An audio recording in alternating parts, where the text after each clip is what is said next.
मोदी सरकार के 9 साल पूरे होने पर एक तरफ बीजेपी इसे विकास के 9 वर्ष कह रही है, तो विपक्ष बर्बादी और बदहाली के 9 वर्ष की संज्ञा से नवाज रही है।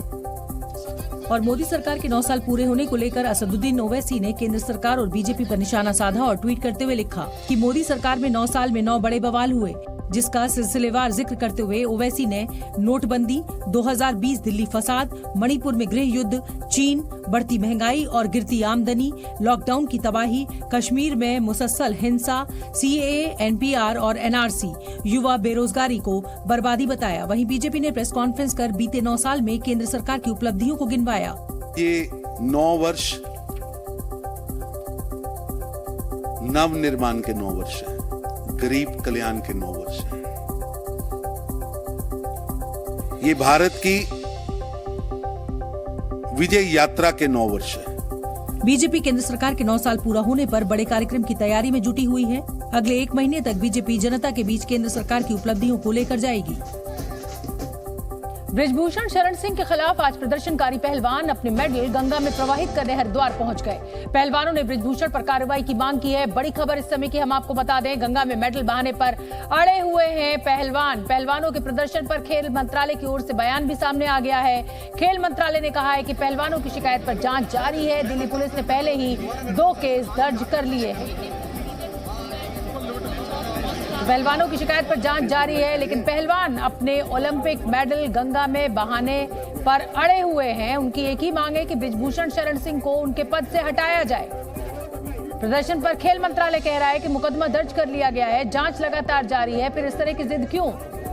ये तस्वीरें आप देखिए, हरिद्वार से हम सीधी तस्वीरें आपको दिखा रहे हैं। आप समझ सकते हैं खिलाड़ी कितनी मेहनत करता है, तब ओलंपिक में एक मेडल ला पाता है, देश की आन बान शान को बढ़ाता है। और आज ये खिलाड़ी उसी मेडल को गंगा में बहाने पर अड़े हुए हैं और मांग सिर्फ एक ही है कि बृजभूषण शरण सिंह को उनके पद से हटाया जाए।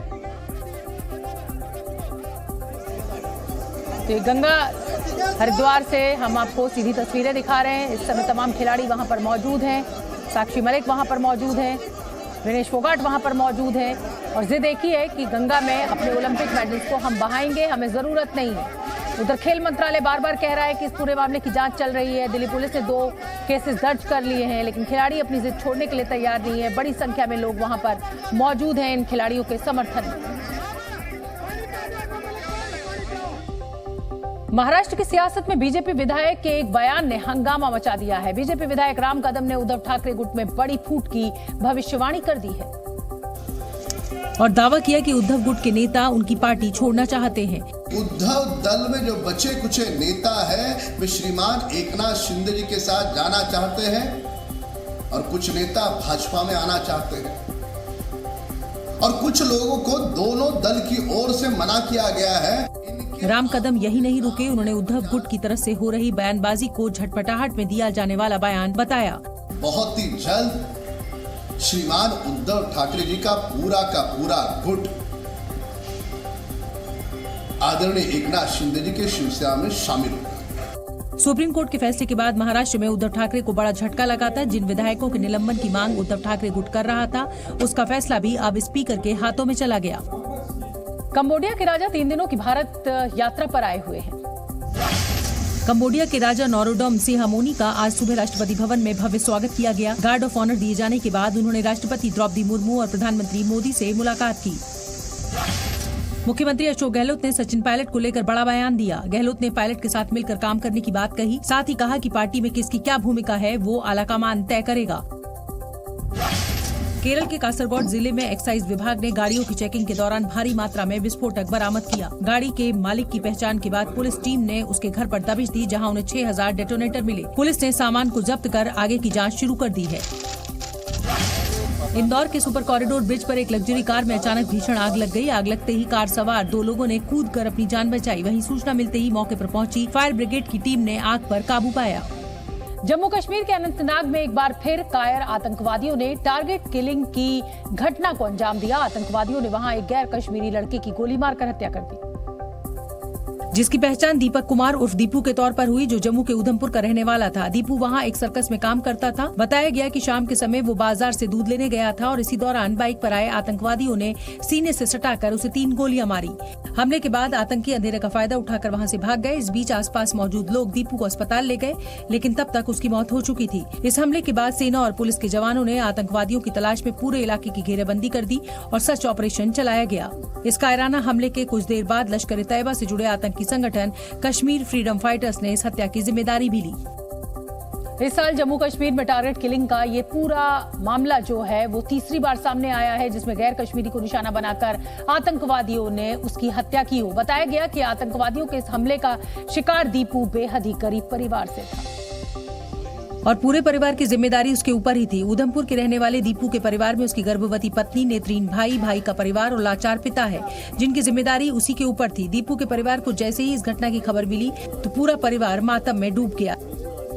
एक ही व्यक्ति जो है वो कमाने वाला था, दूसरा भाई नेत्रहीन है, धर्मपत्नी जो है वो गर्भवती है और पूरे परिवार जो है उन्हीं पर डिपेंड थे और पिछले कई सालों से जो काम वो कर रहे थे, जो कमाई छोटी मोटी वो करते थे, उसी से परिवार का गुजारा होता था। पर वो एक चिराग जो है वो भी अब इनसे छिन गया। दीपू के भाई ने बताया कि परिवार में इकलौता कमाने वाला उसका भाई ही था और पिछले 4 सालों से उसकी भी आंखें खराब हैं। कोई कमाता और कोई कमाने वाला नहीं है। मेरी आंखें खराब है, 4 साल हो गए। दीपू के पिता भी नेत्रहीन हैं और वो भी पूरी तरह से लाचार हैं। ऐसे में दीपू की मौत से पूरा परिवार गहरे सदमे में है। मातम में डूबे परिवार ने सरकार से न्याय की गुहार लगाई है। वहीं इलाके के लोगों ने आतंकवादियों की इस हरकत पर सरकार से कड़ी कार्रवाई की मांग की है। साथ ही दीपू के गरीब परिवार के लिए आर्थिक मदद की अपील भी की। कुछ मिलता नहीं बेचारी, यही है, थोड़ी गरीब की मदद होनी चाहिए, मैं यही कहना चाहता हूँ। दीपू की हत्या के बाद ये सवाल भी उठे कि एक बेहद गरीब परिवार के लड़के को निशाना बनाकर आतंकी आखिर क्या साबित करने की कोशिश में जुटे हैं। जिनके पास रहने को घर नहीं, जिनके पास जमीन नहीं, लैंडलेस हैं, हाउसलेस हैं और जिसे कहते हैं को लाइवलीहुड का भी कोई सोर्स नहीं इनके पास। अरे भाई, ऐसी हत्या करके आप क्या प्रूव करना चाहते हैं? What do you want to justify? Deepu पिछले कुछ सालों से एक सर्कस में काम करके अपने घर का गुजारा चला रहा था, लेकिन अब उसकी हत्या के बाद जहां उसका परिवार गम में डूबा है, तो वहीं दूसरी तरफ उसके साथ सर्कस में काम करने वाले उसके गैर कश्मीरी साथी भी बेहद डरे हुए हैं और उन्हें भी अब ये लग रहा है कि कहीं आतंकी उन्हें निशाना बनाने की कोशिश ना करें। हालांकि सुरक्षा को ध्यान में रखते हुए जहां सर्कस लगा है उसके आसपास सेना के जवानों को तैनात कर दिया गया है, लेकिन दीपू की हत्या से उसके साथ ही दहशत में नजर आए।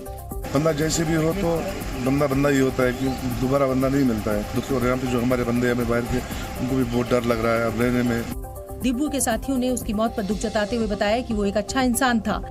यहीं पे पुल पे उसके गोली लगा था, 3 फायर का आवाज़ सुने थे हम लोग। उसके बाद वो दूध और अंडे लेने गए थे और पानी, वापसी में इसको यहीं पे किसी ने मार दिया।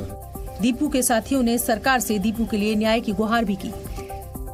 जम्मू कश्मीर में टारगेट किलिंग कोई नई बात नहीं है, लेकिन राज्य से आर्टिकल 370 खत्म होने के बाद एक बार फिर आतंकवादियों ने इस कायराना तरीके को अंजाम देना शुरू कर दिया है। इसी साल टारगेट किलिंग में दूसरे राज्यों के 80 से ज्यादा मासूम लोगों को निशाना बनाया गया, जिसमें साल के पहले महीने यानी जनवरी में कश्मीर में 14 लोग टारगेट किलिंग का शिकार हुए। वहीं फरवरी में 18 गैर कश्मीरी लोगों को आतंकवादियों ने मौत के घाट उतार दिया। मार्च में भी आतंकियों ने 18 गैर कश्मीरी लोगों की गोली मारकर हत्या कर दी। वहीं अप्रैल में 12 गैर कश्मीरी लोग घाटी में टारगेट किलिंग का शिकार हुए। हालांकि मई का आंकड़ा सबसे चौंकाने वाला है। इस महीने 21 गैर कश्मीरी लोग आतंकवादियों की गोली का शिकार हुए। जी न्यूज़।